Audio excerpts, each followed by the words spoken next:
2026 தேர்தல் எப்படி பார்க்குறீங்க? 2026 தேர்தல் நம்ம மறுபடியும் முதலமைச்சர் அண்ணன் தான் வருவார். அது ரொம்ப சந்தோஷம். வேறு யாரும் வரமாட்டாங்க. அதே மாதிரிக்குல நான் இருக்கிற ஏரியா வந்து திருவள்ளூர் மாவட்டம். இது எங்கள் ஊர் வந்து திருவள்ளூர் மாவட்டம், ஆடிநல்லூர் ஊராட்சி, மாதவரம் தொகுதி. என் பேர் அம்சவல்லி. நான் வந்து எனக்கு 18 வயசுலேருந்து அவங்க குடும்பத்தோட ஒன்றா சந்திக்கலைனாலும் அவரை நான் பார்த்துக்கிட்டு இருக்கிறேன். மக்களுக்கு நல்லா செஞ்சுக்கிட்டு இருக்காரு. ஏழை மக்களுக்கு 1000 ரூபா கொடுக்குறாரு. அது பெரிய விஷயம். 2வது மாதம் ஒரு 1000 ரூபா போடுறத விட்டுட்டு அது அவங்களுடைய காசு, அவங்களுடைய ஏன் விட்டு காசுன்றாங்க கிடையாது.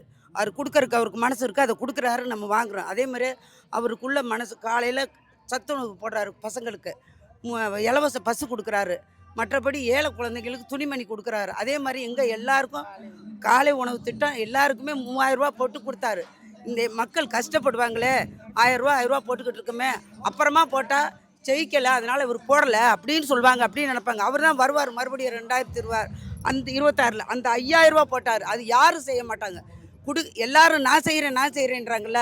முதலமைச்சர் என்ன பண்ணிக்கிட்டு இருக்காரு? நாங்கள் போய் அங்கே காப்பாற்றுறோம், நாங்கள் போய் இங்கே அதை இவங்க போய் செய்ய வேண்டியதானே. மக்களோட மக்களாக இருக்க வேண்டியதானே. முதலமைச்சர் மக்களோட மக்களாக இருக்கிறாரு. எப்போவுமே எங்களோட தான் இருக்கார் அவர். அவரோட நாங்கள் இருக்கிறோம். அதனால அவர் தான் 2026 வருவார். அதுதான் என்னுடைய சந்தோஷம். அச்சம் என்பது மடமையடா, அஞ்சாமல் திராவிடம் உடமையடா, ஆறிலும் சாவு நூறிலும் சாவு, தாயகம் காப்பது கடமையடா கிடையாது. தமிழகத்தை காப்பது முதலமைச்சர்.